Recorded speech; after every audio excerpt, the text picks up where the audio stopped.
নমস্কার, আপনারা দেখছেন বেঙ্গল লিবার্টি। আমি বিট্টু রায়চৌধুরী। দুর্গাপুরে কি কাণ্ড ঘটলো সবটাই আপনারা চাক্ষুষ করেছেন।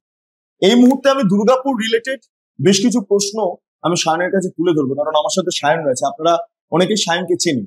নবান্ন অভিযানের সময় সায়নের ভূমিকা আপনারা সম্পর্কে ওয়াকিবহাল রয়েছেন। সায়ন, মনে আছে মানে সেই সময়টা যখন নবান্ন অভিযান চলছে, ছাত্র সমাজের হয়ে তুমি এক দেড় বছর হলো, বা এই সম্প্রতি নবান্ন অভিযান আবার যেটা হলো, সেখানে তুমিও ছিলে।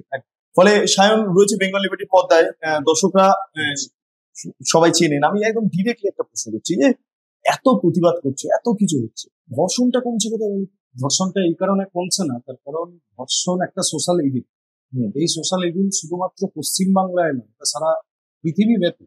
পুরুষতান্ত্রিক, পুরুষ মেন্টালিটির যারা একটা চিন্তা ভাবনা রাখে যে মহিলাদেরকে আমি শক্তির মাধ্যমে তাদেরকে আয়ত্তে নিজের রাখবো, ভোগ করবো, তো এরকম যেই চিন্তাশীল পুরুষরা আছে, তো সেই চিন্তাশীল পুরুষ শুধু পশ্চিমবাংলায় নেই, সারা পৃথিবীর প্রতিটা প্রান্তে আছে, আমরা দেখি।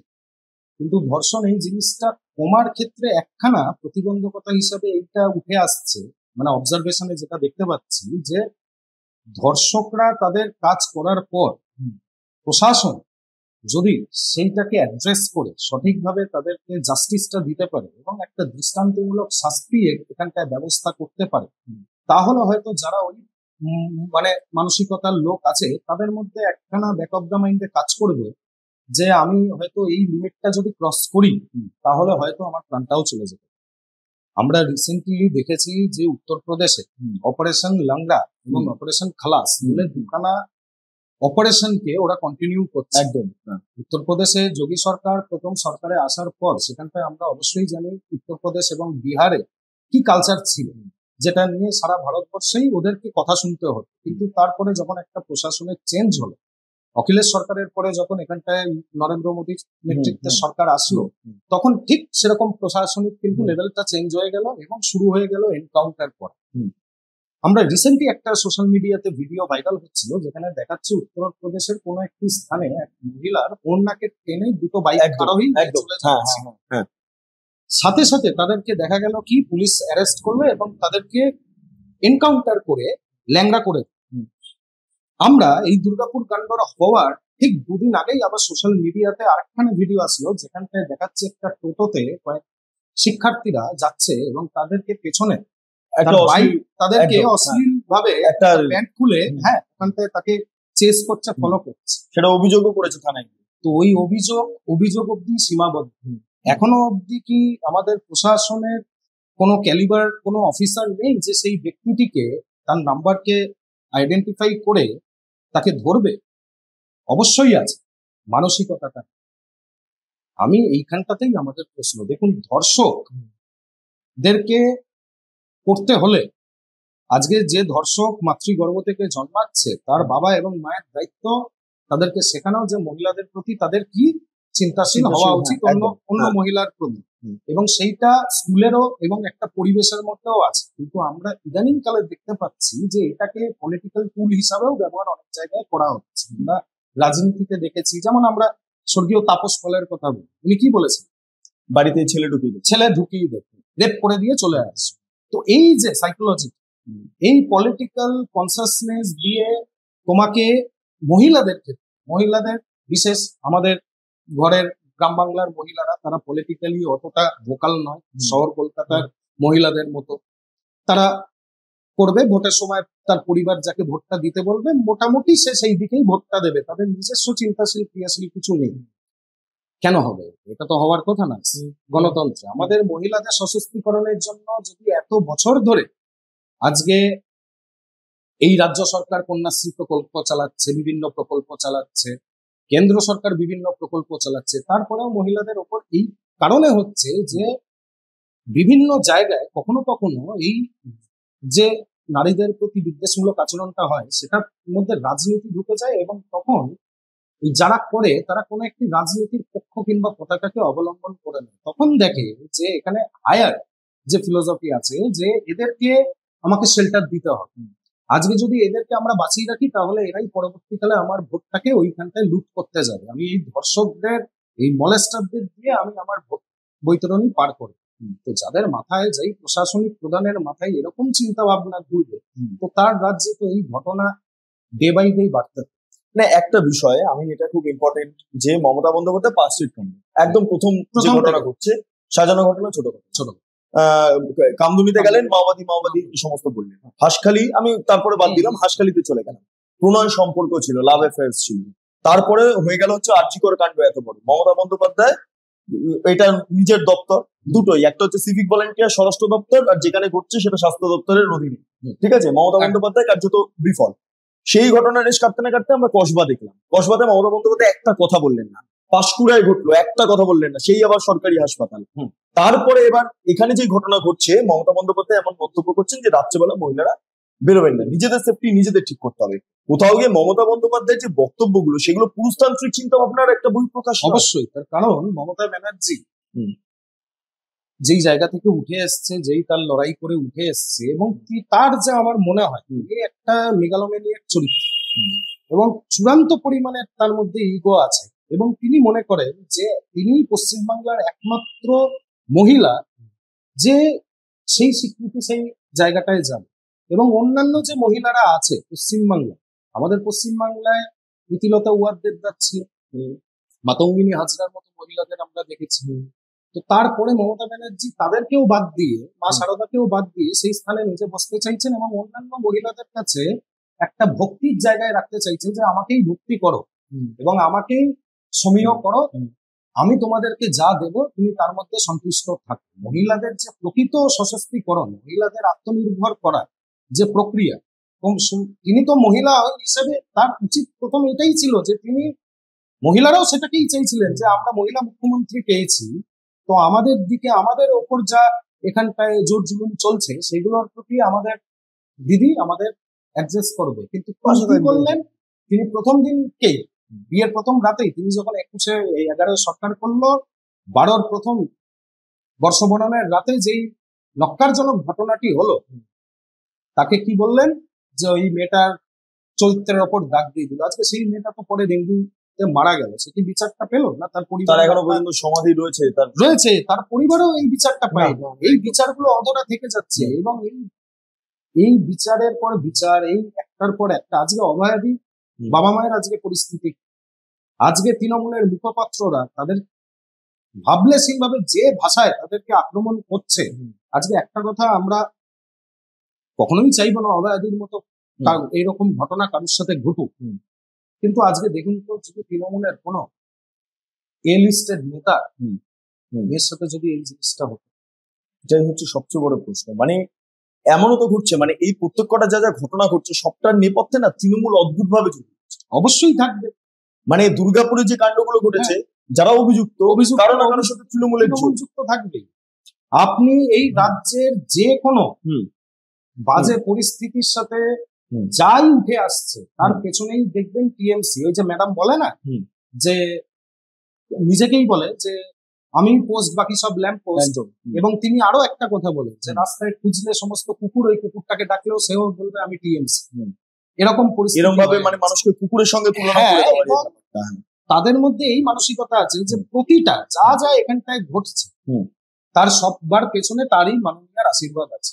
আমি একটা জিনিস, মনোরঞ্জন ব্যাপারী তৃণমূলের বিধায়ক, তিনি একটি পোস্ট করেছেন, আমি দর্শকরা আপনারা স্ক্রিনেও দেখতে পাচ্ছেন, যেখানে লিখছে আমি ঠিক জানি না রাত 8টায় না 12টায় বেরিয়েছিলেন, একবার আপনাকে পাল্টা প্রশ্ন, সে এক ধর্ষকের সঙ্গে গেল কেন? এটা একটা বিধায়কের পোস্ট কমেন্ট করছে, আপনি ভাবুন। উনি তো মনোরঞ্জন ব্যাপারী শুধু এইখানে নয়, উনি অনেকটাই অমানবিক উনার চিন্তা আছে। উনি এইসব জিনিসকে খুব লঘু আকারে দেখে। তৃণমূলের এটা একটা স্বভাব যে এত বড় বড় হিনিয়াস ক্রাইম গুলোকে লঘু আকারে দেখে, যেন কিছুই হয়নি, গা থেকে ঝেড়ে দেওয়ার মতো। একটা মশা মারলাম, আমি ঝেড়ে দেব, এরকম মানসিকতা তখনই হয় যখন শাসক প্রধান খুব নিম্ন মেধার একজন হয়, যার মধ্যে একদম নিম্ন মানের আইকিউ থাকে। তাকে কোনো পরিস্থিতির কালে, মানে 34 বছরের বাম শাসনের পর মানুষের প্রাণ যখন অষ্টাগত, তখন অন্য নেতৃত্ব এখানটায় উঠে আসেনি, তো তখন ধরে বেঁধে বিভিন্ন রাজনৈতিক দল মমতা ব্যানার্জিকে সামনে দাঁড় করিয়ে দিয়ে, এক ছিল তার মহিলা কার্ডটা করা যেত, তো তার জন্য সেই জায়গায় সিপিএমও সেই জায়গাটায় করিনি যে একজন মহিলার কাছে আমাদের 34 বছরের অহংকার, একজন মহিলার সাথে আমি ওইভাবে নামবো, ওইভাবে রাজনীতি করবো বিলো দা বেল্টের, তার জন্য ওনাকে একটুখানি স্পেস দেওয়া হয়েছিল। এবং বিভিন্ন রাজনৈতিক দল, যারা বাম বিরোধী রাজনৈতিক দল আছে, তারা সেই স্পেসটাকে কাজে লাগিয়ে মমতা ব্যানার্জিকে এই আসনে বসালেন। এবং আসনে বসানোর পর তার কাজটা কি ছিল? বদলা নয় বদল।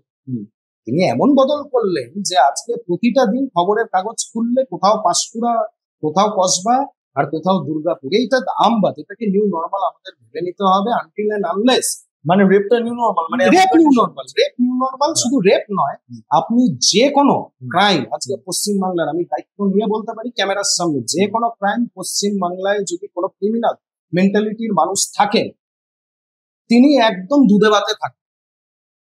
তিনি দুধে ভাতে কি করে থাকবেন? তিনি কোনো অর্গানাইজড ক্রাইম করছেন এখানটায়, তিনি পুলিশ সেট করবেন, পুলিশ তার হায়ার অফিসারদেরকে সেট করবেন।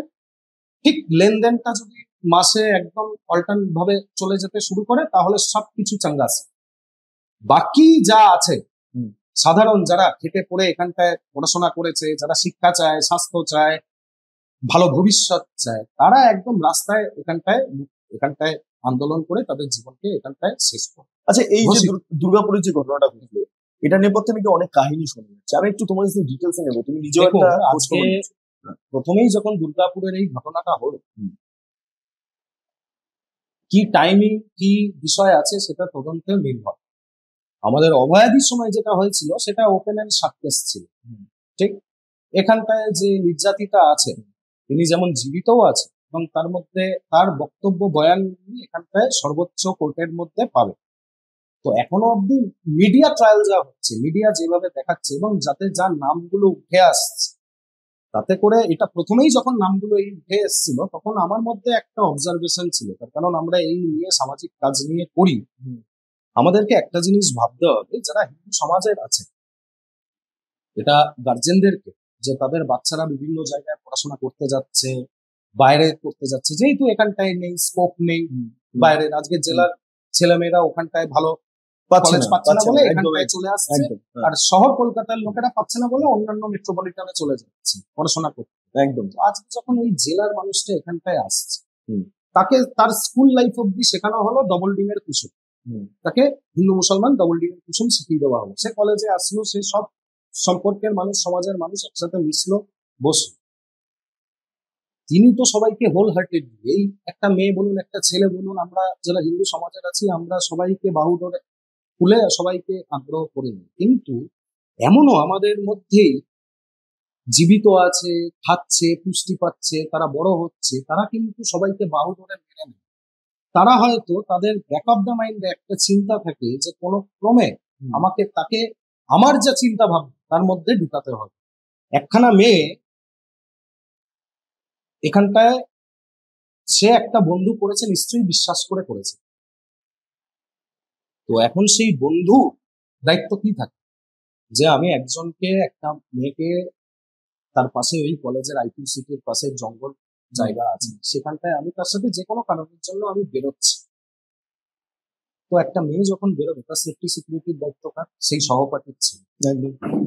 এখানটায় কন্ট্রাডিক্ট হচ্ছে যে সহপাঠীর নাম, যদি যেই সহপাঠী এখানটায় নাম আসছে সেটা যদি হয়, তাহলে এর পেছনে গভীর ষড়যন্ত্র আছে। গভীর ষড়যন্ত্র এই কারণে আছে যে এটা একটা প্রি প্ল্যান। এই যে টোটাল ঘটনা, একটা প্রি প্ল্যানও হতে পারে। তার কারণ এরকম ঘটনা আজকে শুধু পশ্চিমবাংলার দুর্গাপুর নয়, ভারতবর্ষের বিভিন্ন জায়গায় হচ্ছে। ইউরোপ ছাড়িয়ে গেছে। Grooming gang. গ্রুমিং গ্যাং কি? গ্রুমিং গ্যাং হচ্ছে এই ধর্মান্ধ কিছু মানুষজন আছে, ইয়াং, এরা বিভিন্ন কলেজ লেভেল, বিভিন্ন অফিস লেভেলে বন্ধু বান্ধব স্তর বিভিন্ন করছে। করার পর বিশেষ করে নারীদেরকে এরা টার্গেট করছে, মহিলাদেরকে টার্গেট করছে। ওরা কি করছে? ধরুন একটা বন্ধু, সে একটা বান্ধবী করল, সে তার নিজস্ব আইডেন্টিটিকে এখানে ডিসক্লোজ করলো না, কিংবা তার উপর ওভারল্যাপিং করে একটা নতুন আইডেন্টিটি ক্রিয়েট করে তার বিশ্বাসটাকে জয় করে। গ্রুমিং গ্যাং এর কাজটা করছে। তাকে নিয়ে এসে প্রথম একদিন দুদিন হোটেলের এখানটায় খাওয়ালো দাওয়ালো, ঘুরতে গেল, মেয়েটার বিশ্বাস অর্জন করলো। তারপরে একদিন তাকে নিয়ে এমন পরিস্থিতিতে নিয়ে চলে আসলো এবং সেই ব্যক্তি আরো তার 5 জন বন্ধুকে নিয়ে চলে আসে এবং তার সাথে এরকম নারকীয় ঘটনা করে বলল, ভিডিও করলো, এবং ভিডিও করার পর কি করলো, তাকে বললো যে এই বিষয়টাকে রিপিটেডলি করতে হবে। এটাই গ্রুমিং গ্যাং এর কাজ। আচ্ছা, রিসেন্টলি আপনি দেখবেন এই যে মা আর মেয়েকে মেরে দিল পুড়িয়ে, সাজ্জাদ নাকি নাম ছিল, তাকে কালকে কোর্টে প্রডিউস করার সময় ক্যামেরার সামনে এসে বাইট দিচ্ছে, তার বডি ল্যাঙ্গুয়েজটা দেখুন, তার মধ্যে কোন রকম অনুতাপ আছে? সে তো যাবজ্জীবন পেয়ে গেছে। তার মধ্যে অনুতাপ এই কারণে নেই, তার কারণ তাকে শেখানো হচ্ছে এই কাজটার জন্য। আজকে মালদা মুর্শিদাবাদের রেল স্টেশনের বাইরে যা সিডি বিক্রি হচ্ছে, সেখানটায় বিভিন্ন মসজিদের বাইরে বাইরে ছেলেদেরকে শেখানো হচ্ছে যে এই রেপ এরকম, এই জাতির হিন্দু জাতির মেয়েকে তুমি নিয়ে আসো আমার ধর্মে, এত টাকা দিয়ে দেওয়া হবে। এটা হচ্ছে, এটা প্র্যাকটিক্যাল। এটা আজকে মানুষের মধ্যে চুপ চুপ রাগঢাক হয়ে আছে। মানুষ এই লাভ জেহাদ ওয়ার্ডটাকে ইদানিং 2-5 বছর ধরে শুনছে, কিন্তু এই লাভ জেহাদ আজকের বিষয় নয়। এই লাভ জেহাদ দিয়ে আজকে কেরলে বিভিন্ন মহিলাকে আইএসআই এখানটায় এজেন্ট হিসাবে পাঠানো হয়েছে। এই লাভ জেহাদে আমাদের পশ্চিমবাংলা থেকেও মহিলারা গেছে এখানটায় আইএসআই। মারাত্মকভাবে হিন্দু সমাজের বাবা মার গার্জেনদেরকে, তাদের সন্তান, শুধু মেয়ে নয় ছেলেদেরকে, তার কারণ এরা যে কোনো মুহূর্তে যে কোনো প্রক্রিয়ায় ফাঁসিয়ে দিতে পারে। আমরা আমাদের মধ্যে থাকি, আমাদের বেশি যে মিক্সড কালচার আছে, সেই কালচারটা ততটুকুই থাক যতটুকু আমার সিকিউরিটি কনসার্নসের জন্য না। আজকে কেন এই ঘটনা হবে, এই ঘটনার মধ্যে প্রশাসনের কি ভূমিকা আছে? প্রশাসন কেন ওখানটায় তার যে সিকিউরিটি গার্ড সেই কলেজ থেকে বেরোচ্ছে রাত্রেবেলায়, সে সেখানটায় অ্যালাউ করছে? সে নিশ্চয়ই কোনো হোস্টেলে থাকবে ওই মেয়ে, তার হোস্টেল অ্যাটেন্ডেন্ট কেন অ্যালাউ করছে? এই বিষয়গুলো প্রশ্নের মধ্যে, মানে এটাকে একটা চক্র বলতে একদম চক্র। প্রতিটা কলেজে কলেজে আছে, কলকাতার প্রতিটা কলেজে আছে। এখন শুধু এটা কলেজে সীমাবদ্ধ নেই, এটা স্কুলেও হয়ে গেছে। স্কুলেও লাভ জিহাদ, একদম স্কুলে লাভ জিহাদ চলছে। তার কারণ আপনি কলকাতার বিভিন্ন ওপেন রেস্টুরেন্ট বলুন, ক্যাফেটেরিয়া বলুন, কিংবা ডিস ক্লাব পাব যাচ্ছে, অবশ্যই তাদের বলে যে 18 বছরের পর, কিন্তু কে দেখতে যায়? 18 বছরের পরই না চেক করবে, জাল একখানা আধার কার্ড নিয়ে চলে যাবে। ওখানটাই হচ্ছে একমাত্র এইসব ট্র্যাপিং এর জায়গা। রাজ্যের প্রশাসনের কাছে কি নেই খবর? একদম আছে। এরা এটাকে এন্টারটেন করছে, তার কারণ যেই পক্ষ এই ঘটনাগুলো করছে সেই পক্ষ একদম লয়ালিস্ট ভাবে আজকে এই সরকারটাকে টিকিয়ে রেখে দিয়েছে। তার জন্য ওই যে বলেছে দুটো লাঠিও খেতে পারি, উনি তো নিজেই বলেছেন তাদের দুধেল গাই। এই দুধেল গাইটা তিনি সর্বরকম ছাড় দিয়ে রেখে দিয়েছে এবং তার লাঠিও খেতে পারে। আজকে অবয়াদির সময় তার বান্ধবীর নাম তানিয়া ইয়াসমিন, তার কথা হচ্ছিল, সে কোথায়? দেখুন, কোনো না কোনো কারণে, কোনো না কোনো ইস্যুতে চলে আসছে একটা হিন্দু মেয়ের নাম, এবং তার পেছনে এই ঘটনাকে পরিণতি দেওয়ার জন্য চলে আসছে একটা মুসলিম মেয়ে। এটা কিন্তু প্রতিটা রিপিটেডলি হচ্ছে।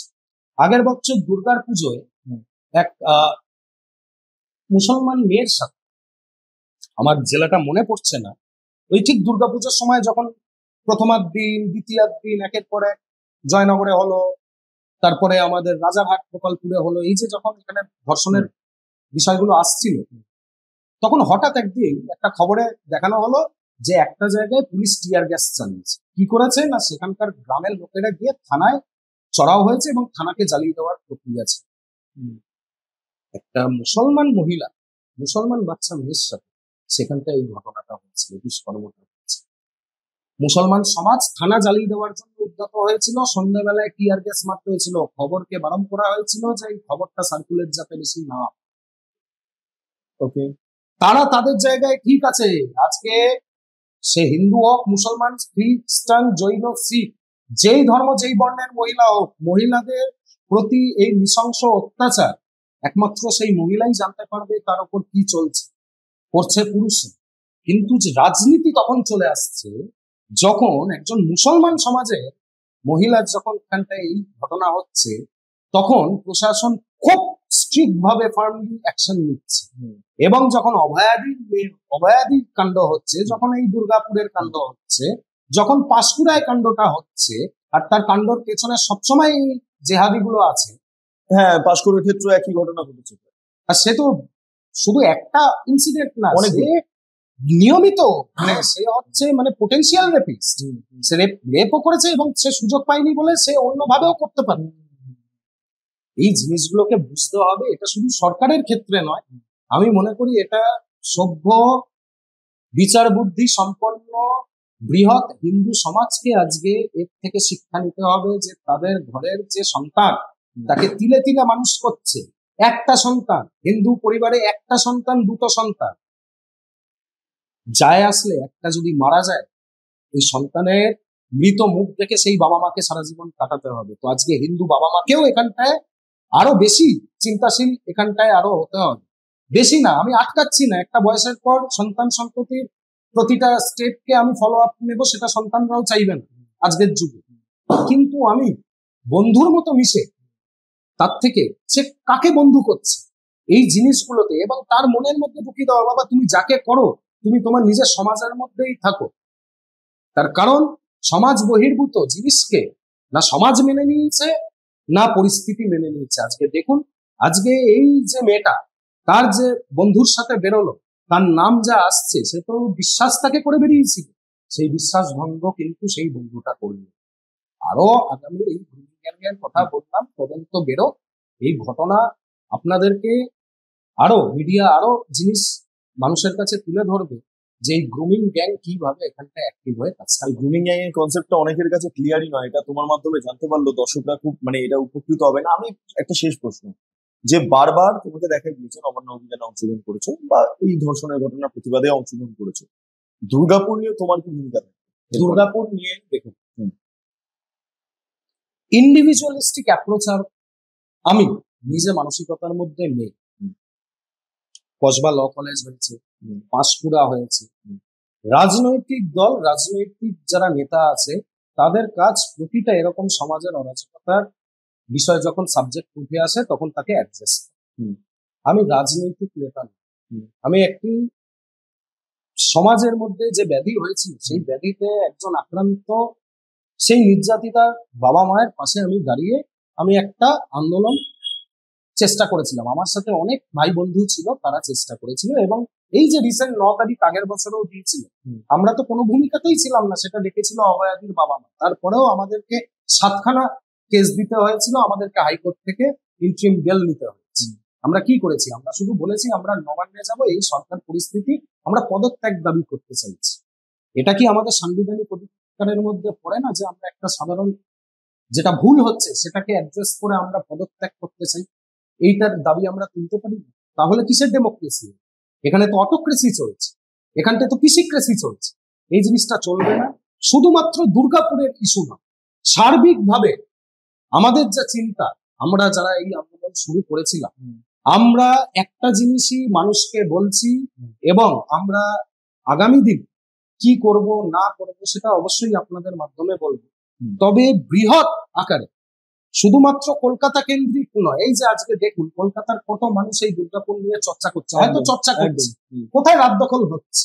রাদল কালকে একটা হইলো, মানে কয়েকটা অভয়া মঞ্চের তরফ, অভয়া মঞ্চের বলুন যা বলুন, দেখনধারী আন্দোলন দিয়ে পরিবর্তন, অবস্থার পরিবর্তন চলবে।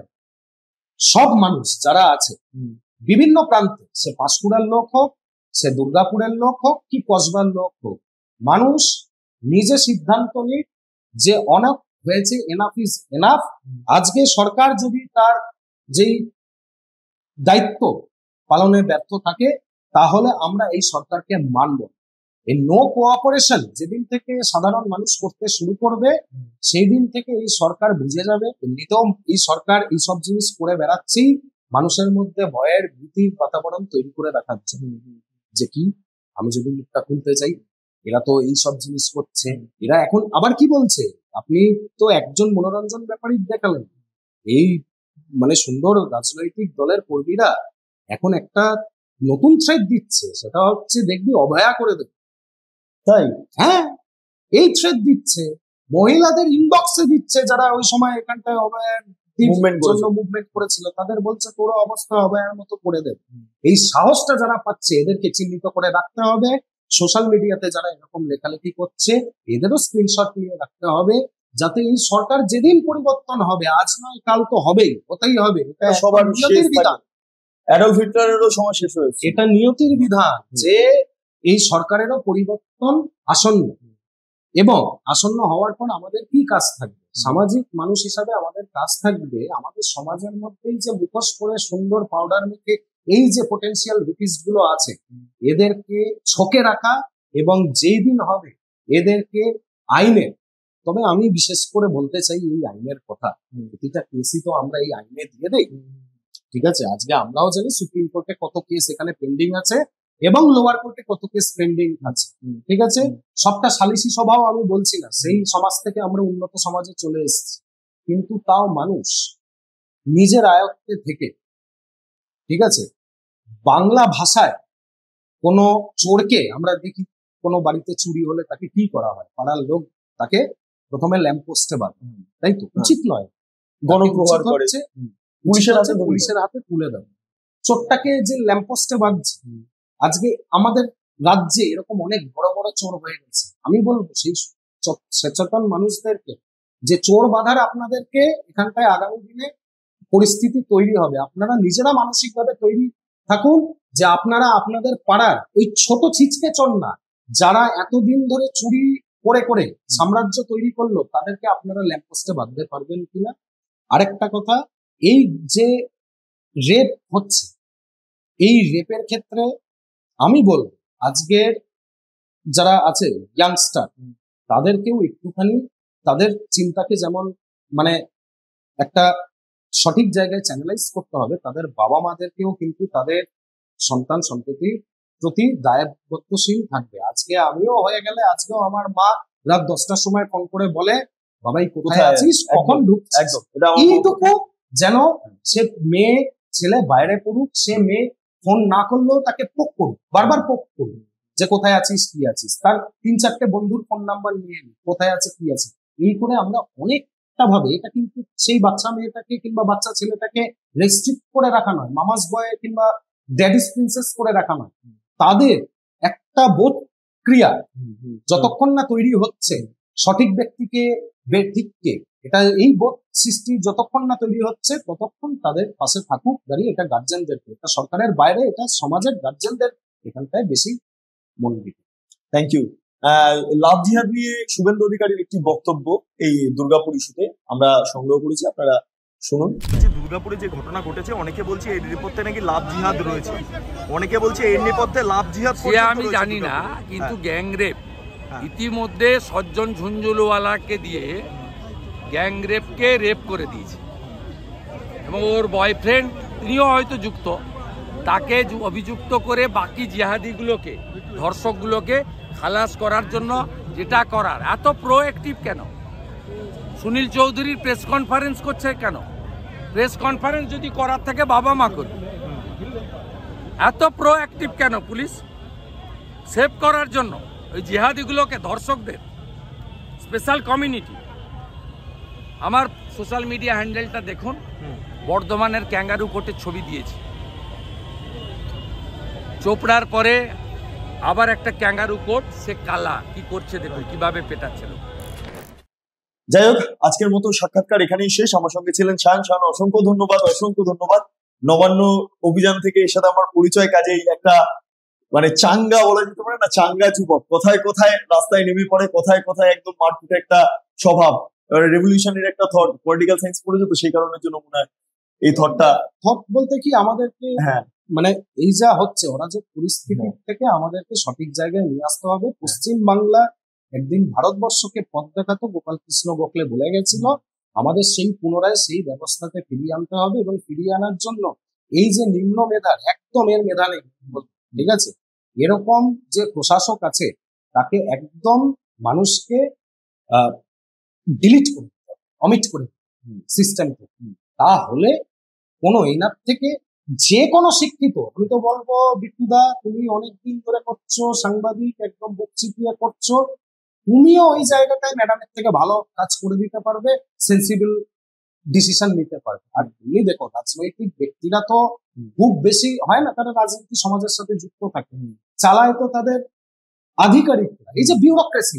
আমি জানতে চাই যে এরকম নিম্নমেধার একজন প্রশাসককে এই যারা আইএস আইপিএস আইএফএস পড়ে আছে তারা তাদের লেভেলটাকে কিভাবে নামিয়ে দিচ্ছে? হ্যাঁ, এটা নিয়ে অনেকেই প্রশ্ন। এই লেভেলটাকে নামাচ্ছে এই কারণে যে তারাও জানে আজকে বই লিখছে একজন আইএস আইপিএস যে কি করে আমাকে এখানটায় চলতে হবে, আবার সেই 10 কোটি টাকা ঘুরপথে নিয়ে নিচ্ছে।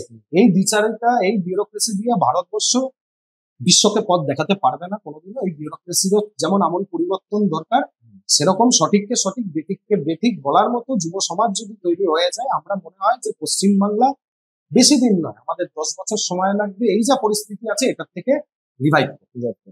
লাভ জিহাদ নিয়ে আপনাদের কি মন্তব্য আপনারা কমেন্টে জানান। আপনারা এতক্ষণ ধরে দেখছিলেন বেঙ্গল লিবার্টি চ্যানেলটি। ভালো লাগলে লাইক করুন, সাবস্ক্রাইব করুন, শেয়ার করুন, বেল আইকন ক্লিক করুন। পাশাপাশি www.bengalliberty.com গুগলে সার্চ করুন, সমস্ত খবর, সমস্ত আপডেট আপনারা পেয়ে যাবেন। পাশাপাশি স্বাধীন, কাছেহীন এবং গেরিলা সাংবাদিকতার পাশে দাঁড়ান। অসংখ্য ধন্যবাদ।